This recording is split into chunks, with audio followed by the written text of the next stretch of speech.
नमस्कार, स्वागत है आपका पावर ब्रेकफास्ट में। मैं हूं पूजा त्रिपाठी और अगले आधे घंटे में हम आपको बताएंगे कि आज के लिए सुबह सुबह की पहली रणनीति क्या होनी चाहिए। कल भारतीय बाजारों में हमने देखा शानदार तेजी देखी गई थी और इस वक्त अगर सुबह सुबह का सेटअप देखें, एशियाई बाजारों में भी अच्छी मजबूती देखने को मिल रही है।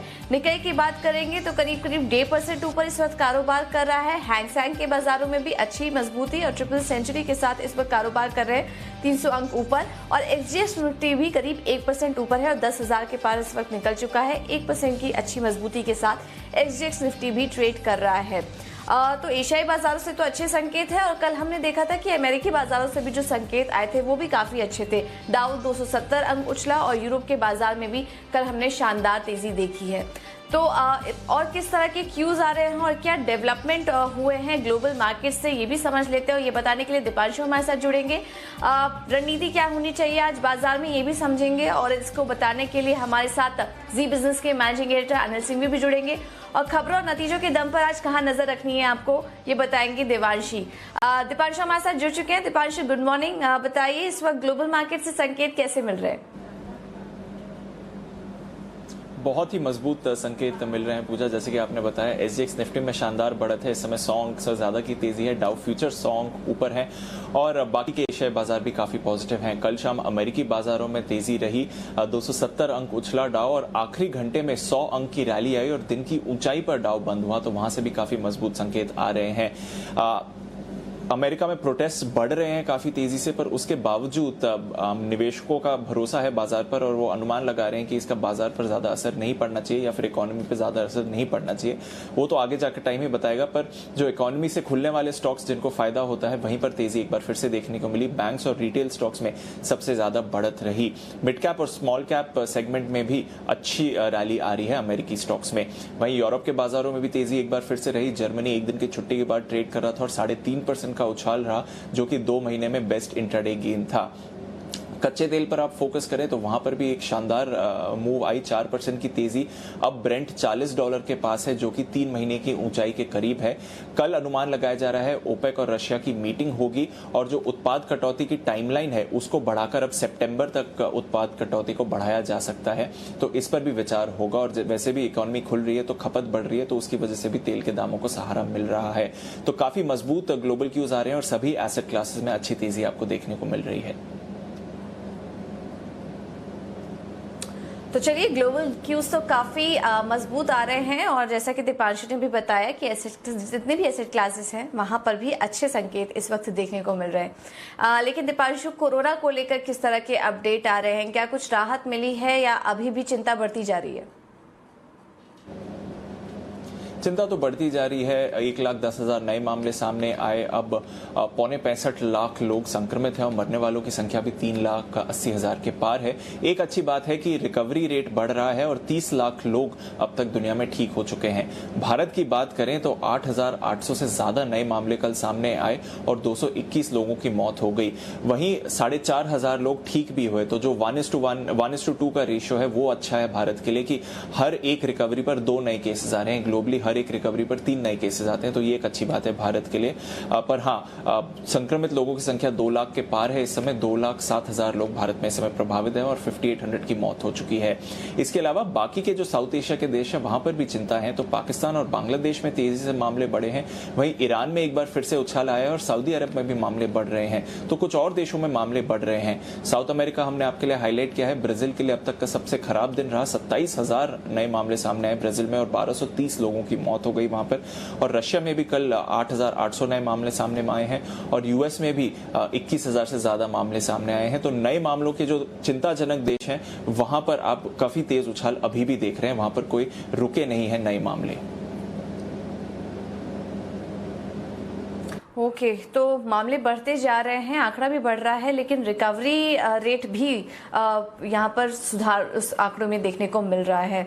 तो ये एक पॉजिटिव बात है। बहुत बहुत शुक्रिया दीपांशु ये सारी डिटेल बताने के लिए। तो चलिए अब आगे बढ़ते हैं और विदेशी संस्थागत निवेशकों की तरफ से किस तरह के आंकड़ियां हैं इस पर भी नजर डाल लेते हैं।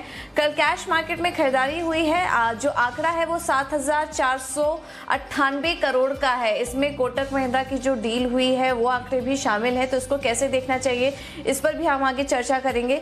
घरेलू निवेशकों की बात करेंगे तो वहां पर भी कैश सेगमेंट में खरीदारी देखी गई है उनकी तरफ से करीब 440 करोड़ की। और वायदा बाजार की अगर बात करेंगे तो यहाँ पर भी विदेशी निवेशकों ने खरीदारी ही की है, करीब 348 करोड़ का आंकड़ा कल देखने को मिला है। तो खरीदारी देखी गई है। ग्लोबल बाजार से जो संकेत मिल रहे हैं वो भी काफी अच्छे दिखाई दे रहे हैं। तो इन तमाम क्यूज को आज के लिए कैसे समझना चाहिए इसका भी रुख कर लेते हैं और वक्त है हमारे खास सेगमेंट का, जहां हम हर रोज बात करते हैं जी बिजनेस के मैनेजिंग एडिटर अनिल सिंघवी से।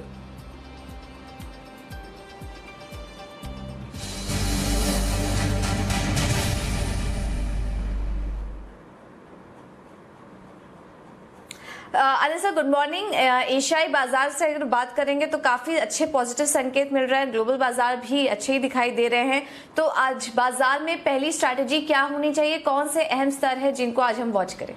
गुड मॉर्निंग पूजा। देखिए आज पूरी तरह से बाजार 5 डिजिट में जाने को तैयार है। 10,000 के पार खुलने के पूरे संकेत आपकी स्क्रीन पर आते हुए दिख ही रहे हैं और यहाँ से और मजबूती होने के आसार है और 10,000 के पार निकलकर खुलेंगे और टिकेंगे तो बढ़िया खरीदारी और अच्छी शॉर्ट कवरिंग आने के भी और आसार बनते हुए नजर आएंगे, क्योंकि सबसे ज्यादा अहमियत वाला लेवल अगर कोई है तो वो 10,000 का ही है। कल वायदा कारोबार के हफ्ते की एक्सपायरी है, उससे पहले 10,000 की पार निकलकर खुलना और शुरुआती घंटे 1.5 घंटे टिक गए जिसकी संभावना पूरी है, तो फिर एग्रेसिव शॉर्ट कवरिंग आएगी जो बाजार को और ऊपर ले जाने की कोशिश करेगी। तो माहौल बहुत बढ़िया है और डेटा अच्छे हैं, फ्लोज बढ़िया है, बुरी खबरें कोई खास है नहीं, तो इन सब के चलते बाजार और मोमेंटम पकड़ने की तैयारी में और सामने आपके लिए वीकली एक्सपायरी कल है तो शॉर्ट कवरिंग और है, तो सारे ट्रिगर्स बढ़िया हैं। इस लिहाज से अब आप देखिए आज के लिए 9,825 9,925 ये मजबूत सपोर्ट जो उनका काम करेगा। ये 100 पॉइंट की रेंज वो है जहां पर अगर गलती से बाजार आए तो खरीदारी करनी चाहिए, ऐसा मौका मिलेगा नहीं। ऊपरी स्तर पर 10,150 10,200 ये आज के लिए रेंज हो सकती है जहां तक बाजार जाने की कोशिश कर सकता है, लेकिन इवेंचुअली आज 10,000 के ऊपर बंद होने पर 10,300 से लेकर 10,450 की हायर रेंज बाजार के लिए बनेगी जहां तक बाजार का जाने का एक प्रयास हो सकता है। जहां तक बैंक निफ्टी का सवाल है, हम 20,000 के पार निकले भी और कल तो 20,500 के ऊपर भी क्लोज होने में कामयाब रहे, तो ऐसे में अब 20,000 से लेकर 20,250 मजबूत सपोर्ट जो उनका काम करेगा और ऊपरी स्तरों पर 20,900 21,050 ये आज की लिए रेंज होगी। तो दोनों ही निफ्टी और बैंक निफ्टी बड़ी मजबूती से ऊपर जाने के लिए तैयार हैं। मुझे लगता है कि बाय ऑन डिप्स का मार्केट रहेगा, गिरावट में खरीदारी करनी चाहिए। और एक बात मुझे ऐसा लगता है कि अब एक्शन जो है वो कैश मार्केट में भी शिफ्ट होता हुआ दिखेगा और वहां पर भी आपको खरीदारी और बढ़ती हुई नजर आएगी। ओके, तो कैश मार्केट में भी उतना ही एक्शन देखने को मिल सकता है। बहुत बहुत शुक्रिया अनिल जी ये रणनीति सुझाने के लिए, हमारे साथ जुड़ने के लिए। तो निफ्टी में जो इम्पोर्टेंट सपोर्ट है 9,825 से 9,925 ये इम्पोर्टेंट सपोर्ट जोन है, लेकिन आज 5 डिजिट यानी कि 10,000 का जो इम्पोर्टेंट साइकोलॉजिकल लेवल है वो आज बाजार पार कर सकता है और अच्छी तेजी देखने को मिल सकती है। बैंक निफ्टी और निफ्टी दोनों में अच्छी तेजी देखने की उम्मीद है और बाय ऑन डिप्स का मार्केट है, तो ये रणनीति आपके सामने रख दी गई है। चलिए, ये तो हुई बाजार पे रणनीति, लेकिन आज खबरों और नतीजों के दम पर कौन से स्टॉक्स एक्शन में रहेंगे ये भी समझ लेते हैं और देवांशी हमारे साथ जुड़ चुकी हैं बताने के लिए। देवांशी गुड मॉर्निंग, बताइए। गुड मॉर्निंग पूजा। सबसे पहले अगर बात करते हैं नतीजों की, जो मार्केट्स बंद होने के बाद आए थे उसमें ब्रिटानिया के आंकड़े थे। ब्रिटानिया के आंकड़े अनुमान से हल्के से बेहतर आते हुए दिखे। वॉल्यूम ग्रोथ सबसे अहम था देखना और वो फ्लैट आता हुआ दिखा है। इसके अलावा जो आय है वो करीब 2.5% तक बढ़ती हुई दिखी है। कामकाजी मुनाफा अनुमान से हल्का से ज्यादा बढ़ता हुआ दिखा है, करीब 4% का, क्योंकि इनकी जो कच्चे माल की लागत थी वो थोड़ी सी कम बढ़ी है, इससे थोड़ा सा सहारा जरूर मिलता हुआ दिखा है। मार्जिन 15.8% पे पहुंचे हैं, 15.6% से ये पॉजिटिव था और साथ ही जो मुनाफा है उसमें 26% एक जंप आता हुआ दिखा है। जो टैक्स कम होता हुआ दिखा, इसके चलते थोड़ा सा सहारा मिला है। लेकिन सबसे अहम था ये देखना कि जो मैनेजमेंट की कमेंट्री थी वो काफी ज्यादा पॉजिटिव आती हुई दिखी। इनका ये कहना था कि अगर अप्रैल और मई की बात करें तो इसमें करीब 20% तक की ग्रोथ हमने अप्रैल के महीने में देखी सालाना आधार पर और मई में करीब 28% तक की ग्रोथ देखने मिली थी। ये एक पॉजिटिव था। और नेगेटिव की अगर बात करें तो जो लोन्स रिसीवेबल हैं वो 18 करोड़ से बढ़कर 200 करोड़ से ज़्यादा हो चुके हैं। इस पर थोड़े से कंसर्न्स हैं। इंडिगो, इसके नंबर्स आप देखिए, ऑपरेशनली नंबर्स इस तिमाही में थोड़े से वीक ही आते हुए दिखे हैं। जो आय है करीब 5% तक इस तिमाही में बढ़ती हुई दिखी है, जो अनुमान से हल्की सी बेहतर थी। लेकिन अगर मार्जिन की बात करें तो केवल 1% पर मार्जिन आता हुआ दिखा है, 27% से घटकर। एबिटार मार्जिन और जो एबिटार है वो भी आप देखिए 96% कम होता हुआ दिखा है। जो घाटा है वो 590 करोड़ से बढ़कर 870 करोड़ से ज्यादा हुआ है। ग्रैन्यूल्स इंडिया, इस तिमाही में हमने देखा कि कई ऐसी दवा थी जिनके एक्सपोर्ट्स पर बैन लगे थे और इसके चलते थोड़ी सी असर ग्रैन्यूल्स में भी दिखा है। इस तिमाही में जो आय है करीब 600 करोड़ पे आते हुए दिखी, 3% पर आय घटी है। कामकाजी मुनाफा 2.5% तक बढ़ता हुआ दिखा। और अगर मार्जिन की बात करें तो 16.3% पर फ्लैट आते हुए दिखे हैं। और साथ ही अगर मुनाफे की बात करें तो करीब 14% तक की बढ़त देखने मिली है। स्पंदन स्फूर्ति, इसके नंबर्स इस तिमाही में काफी अच्छे दिख रहे हैं। जो आय है करीब 60% से ज्यादा बढ़ी है। साथ ही अगर आप देखिए इनका जो कामकाजी मुनाफा है वो 7% घटा है, लेकिन कुल मिला के इनका जो मुनाफा है वो भी 13% तक बढ़ता हुआ दिखा है। इसके नंबर्स थोड़े से बेहतर हैं। और साथ ही लुपिन, आज इस स्टॉक पर फोकस कीजिए। कंपनी की एक जो दवा है आर्थराइटिस में जो काम आती है दवा, इसको मंजूरी मिल चुकी है। मैं आपको बता दूं कि यूएस में इसका जो मार्केट है करीब $14 मिलियन का है। ये एक पॉजिटिव ट्रिगर होगा। साथ ही एविएशन स्टॉक्स पर आप नजर रखें। जो साइक्लोन आने वाला है इसके चलते जो कंपनियां हैं इस पर असर होती हुई दिखेगी, क्योंकि अब जो उड़ानें हैं वो रद्द की गई हैं और इसके चलते फिर एक बार थोड़ा सा सेंटिमेंटली नेगेटिव इम्पैक्ट देखने मिल सकता है। फंड एक्शन की बात करते हैं। आज सबसे पहले just dial BNP Paribas arbitrage ने करीब 3.5 लाख शेयर्स 407 रुपए प्रति शेयर के भाव पर खरीदे हैं। और इसके अलावा कोटक महिंद्रा बैंक, जिसका आप अभी बात कर रहे थे, इस डील में मैं आपको बता दूं कि प्रमोटर ने जहां पे हिस्सेदारी बेची थी वहीं पे कई ऐसे एफआईआईज हैं जिन्होंने अपनी हिस्सेदारी या बढ़ाई है या फिर यहाँ पे खरीदारी की है। Canada pension fund, Oppenheimer developing market, साथ ही गवर्नमेंट ऑफ सिंगापुर, ये सारे ऐसे कई बड़े नाम हैं जिनके चलते आज फिर एक बार कोटक महिंद्रा बैंक पर एक्शन दिख सकता है। ओके, तो कोटक महिंद्रा बैंक, हमने बड़ी ब्लॉक डील की बात की थी और ये सारे नाम भी काफी सारे फॉरेन प्लेयर्स हैं जिन्होंने यहाँ पर खरीदारी की है और उसकी डिटेल्स यहाँ पर निकल कर आई हैं। बहुत बहुत शुक्रिया देवांशी ये सारी डिटेल्स देने के लिए। और इसके अलावा एविएशन कंपनियों पर भी नजर रखिए, क्योंकि निसर्ग का जो तूफान है वो आज महाराष्ट्र और गुजरात के तटीय इलाकों से टकरा सकता है, तो उसके चलते एविएशन कंपनियों पर भी नजर रखिए, क्योंकि काफी सारी उड़ानें वहां पर भी रद्द हुई है। समस्या बढ़ती जा रही है और अब एक और समस्या उनके सामने खड़ी हो गई, जिससे कि उड़ानें यहाँ पर रद्द होती हुई दिखाई दे रही हैं। तो ये तो थे नतीजे और खबरों के दम पर आज कौन से स्टॉक्स एक्शन में रहेंगे ये भी हमने आपको बताया, लेकिन स्टॉक स्पेसिफिक रणनीति क्या होनी चाहिए ये भी समझ लेते हैं। और जितने भी कॉल्स आ रहे हैं आज वो खरीदारी की तरफ ही हैं। पहला जो कॉल है वो है चॉइस ब्रोकिंग की तरफ से, इन्होंने मदरसन सुमी में खरीदारी करने की राय दी है। कल भी हमने देखा था कि अच्छी तेजी थी, नतीजे काफी अच्छे आए थे और उसके चलते अच्छी तेजी यहाँ पर बनी हुई थी, वो तेजी आज बरकरार रहेगी। कैश लेवल्स पे खरीदिए स्टॉक को, 101 के लेवल्स के आसपास स्टॉप लॉस होगा 98 रुपए 50 पैसे का, और 105 से 107 तक के लेवल्स स्टॉक में आज देखने को मिल सकते हैं मदरसन सुमी में। अगले जो दो कॉल्स आ रहे हैं वो है आनंद राठी की तरफ से। जो पहला कॉल है वो है सन टीवी में, खरीदारी करके चलिए इस स्टॉक में 407 के स्टॉप लॉस के साथ और टारगेट होगा 422 का।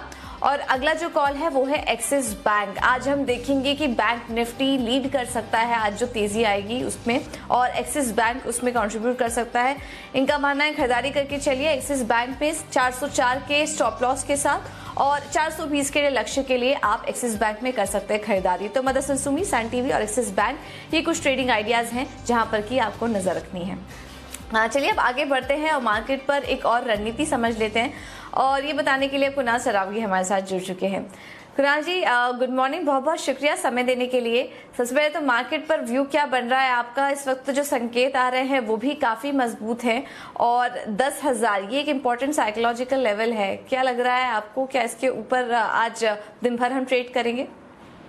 गुड मॉर्निंग पूजा। डेफिनेटली देखिए, मुझे लगता है कि 10,000 के ऊपर ट्रेड होगा। जिस तरह बना है निफ्टी में, कई सारी खराब खबरें भी 2-3 दिनों में आई, लेकिन बाजार ने उसको बिल्कुल भी तरजीह नहीं दी है। के ऊपर जो ब्रेकआउट है वो मुझे लगता है कि आज के दिन में आपको देखने को मिलेगा। रेजिस्टेंस चार्ट पर है वो 10,200 पर है, तो मुझे लगता है कि अभी यहाँ से भी आपको कम से कम 150-200 पॉइंट्स की तेजी और निफ्टी पर देखने को मिल सकती है। तो मेरी राय में बिल्कुल जिनके पास लॉन्ग पोजीशन है कल की, उनको होल्ड करके चलना चाहिए। स्टॉप लॉस रिवाइज करते चलें। और आज मुझे लगता है कि जैसे स्टॉक निफ्टी 10,000 को पार करेगा, एक बार आपको 10,075, 10,080 तक के लेवल्स निफ्टी पर आज ही के ट्रेड में देखने को मिलेगा। ओके, तो ये तो राय हुई निफ्टी पर कुणाल जी, लेकिन इसके अलावा कुछ स्टॉक स्पेसिफिक रणनीति आज के लिए सुझाएंगे? देखिए, एक स्टॉक जो जिसमें कल भी बहुत शानदार मोमेंटम बनता हुआ दिखा था, मुझे लगता है आज भी तेजी रहेगी। स्टॉक है गोदरेज प्रॉपर्टीज, जिसमें कि कल 750 का एक रेजिस्टेंस है जिसको स्टॉक ने पार किया है।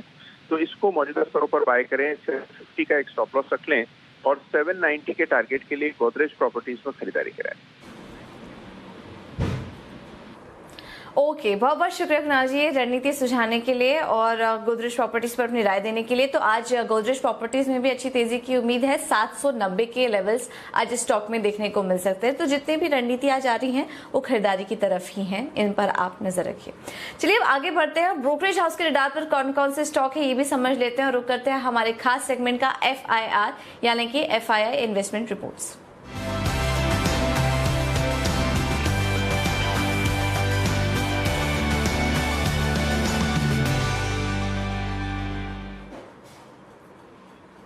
और आशीष हमारे साथ जुड़ चुके हैं बताने के लिए। गुड मॉर्निंग आशीष, बताइए आज ब्रोकरेज हाउस के रडार पर कौन कौन से स्टॉक्स हैं? गुड मॉर्निंग पूजा। रिपोर्ट्स आती है, हम देखते लगातार स्टॉक के ऊपर रिपोर्ट्स आती हैं। आज भी एक पॉजिटिव रिपोर्ट्स आई है जेफरीज की, जहां पर जो है खरीदारी की राय को बरकरार रखा है 660 रुपए के लक्ष्य के लिए। ये है कि इनके एबिटा में काफी बढ़िया ग्रोथ देखने को मिलेगी। 2025 तक के इन्होंने अनुमान जो बताए हैं उसमें मान रहे हैं कि ARP उसमें सालाना 3 से 5% की ग्रोथ देखने को मिलेगी। और FY23 तक ये मान रहे कि जो स्टॉक का दाम है वो 840 से लेके 1110 रुपए तक पहुंच सकता है। यानी ऑलमोस्ट अगले 3 साल में देखें तो इस स्टॉक में दुगना होने की गुंजाइश जता रहे हैं। 50 से 100% के रिटर्न एक्सपेक्ट कर रहे हैं। ये कह रहे हैं कि कंपनी की जो पोजीशनिंग है अब वो काफ़ी बेहतर होती जा रही है, मार्केट शेयर में बढ़त हो रही है। ARP उसमें लगातार अगर आप देखें तो 3 से 5% की ग्रोथ नजर आ रही है, जिसके चलते ब्रोकरेज हाउसेस का जो भरोसा है वो लगातार बना हुआ है। और जेफरीज ने भी जो है खरीदारी की राय को बरकरार रखा है 660 के लक्ष्य। ठीक है, तो ये कुछ ऐसे रिपोर्ट्स हैं जहां पर कि आपको नजर रखनी है। भारतीय एयरटेल पर जरूर नजर रखें, आज खरीदारी करने की राय आ रही है। पिछले कुछ समय से हम देख रहे हैं स्टॉक में एक अच्छा मोमेंटम बना हुआ है। 660 के लेवल्स के लिए आप भारतीय एयरटेल में जेफरीज की तरफ से खरीदारी करने की राय आ रही है। बहुत बहुत शुक्रिया आशीष ये सारी डिटेल्स हमें देने के लिए। तो चलिए, ये तो थे ब्रोकरेज हाउस के रिपोर्ट्स और इक्विटी मार्केट का पूरा एक्शन इस वक्त हमने आपको बताया। लेकिन कमोडिटी बाजार में किस तरह का एक्शन देखने को मिल रहा है ये भी समझ लेते हैं। और हमारे साथ आनंद राठी से जिगर त्रिवेदी इस वक्त जुड़ चुके हैं। जिगर गुड मॉर्निंग। कमोडिटी मार्केट आज कैसा लग रहा है, क्या रणनीति होनी चाहिए? और बेस मेटल्स पहले इसके बारे में बताइए, आज क्या करना चाहिए, क्योंकि हम यहाँ पे देख रहे हैं कि ये सभी स्पेस भी आज काफी मजबूत है। गुड मॉर्निंग पूजा। कल का मार्केट की अगर मैं बात करूं तो कल हमने इक्विटीज में एक अच्छी सी रैली देखी थी, चाहे इंडिया हो या यूरोप हो। स्टिमुलस पैकेज की एक्सपेक्टेशन है from eurozone and US also. So कल हमने गोल्ड एंड सिल्वर में एक अच्छा सा प्रॉफिट बुकिंग देखा था, साथ ही साथ क्रूड एंड बेस मेटल्स में एक रिबाउंड देखा था। मुझे लग रहा है बेस मेटल्स में ये पॉजिटिव मोमेंटम कंटिन्यू करेगा आज भी। Copper June by around 422, stop loss would be 420, target would be 426। Okay, तो ये राय आपको दे दी गई है बेस मेटल में, कॉपर में खरीदारी करके चलिए। इसके अलावा जिगर गोल्ड में, सोने में आज क्या रणनीति अपनानी चाहिए? तो जैसा कि मैंने बताया, कल के मार्केट में गोल्ड में हमने सेलिंग प्रेशर देखा था, क्योंकि एक्सपेक्टेशंस है यही है कि इकोनॉमी धीरे धीरे ओपन हो रही है all over the world and जो इक्विटीज की तरफ जो अब झुकाव जो है वो बढ़ रहा है वापस से। सो यस, कल हमने सेलिंग प्रेशर देखा था। आज भी अगर हम मॉर्निंग में देखें तो gold and silver international market में डाउन ही है। फोकस रहेगा ADP एम्प्लॉयमेंट नंबर्स पे जो आज शाम को आएंगे। I think sentiments are weak for intraday. Gold अगस्त अगर 46,650 के आसपास में ले, one should go short. 46,750 stop loss, 46,450 target. Okay, तो इक्विटी मार्केट में देखिए जिस तरह से तेजी आ रही है उसका उसका असर सोने पर देखने को मिल सकता है। बिकवाली करने की राय आपको दी जा रही है। और आखिर में जिगर कच्चा तेल यहाँ पर क्या करना चाहिए आज? क्रूड में आज सुबह जो API की इन्वेंटरी के नंबर्स आए थे, that's encouraging numbers for the prices. हमने एक डिप देखा हुआ है। कल भी मार्केट में हमने एक रैली देखी थी और जो फोकस जो है वो ओपेक और नॉन ओपेक रशिया की मीटिंग पे है, वर्चुअल मीटिंग जो लेटर दिस वीक होने वाली है। इज एक्सपेक्टेड के प्रोडक्शन कट प्लान को ये एक्सटेंड ही करेंगे। So sentiments are still positive in crude oil. So buy around 2750, stop loss 2710, target 2850। Okay, ठीक है। तो ये सब रणनीति आपको आज के लिए सुझा दी गई। बहुत बहुत शुक्रिया जिगर हमारे साथ जुड़ने के लिए, सारी रणनीति आपने जो सुझाई उसके लिए। तो सोने में बिकवाली करिए, यहाँ पर आज कमजोरी देखने को मिल सकती है। कॉपर में खरीदारी करिए, कच्चे तेल में पॉजिटिव मोमेंटम बरकरार रहेगा। ये रणनीति आज कमोडिटीज के लिए।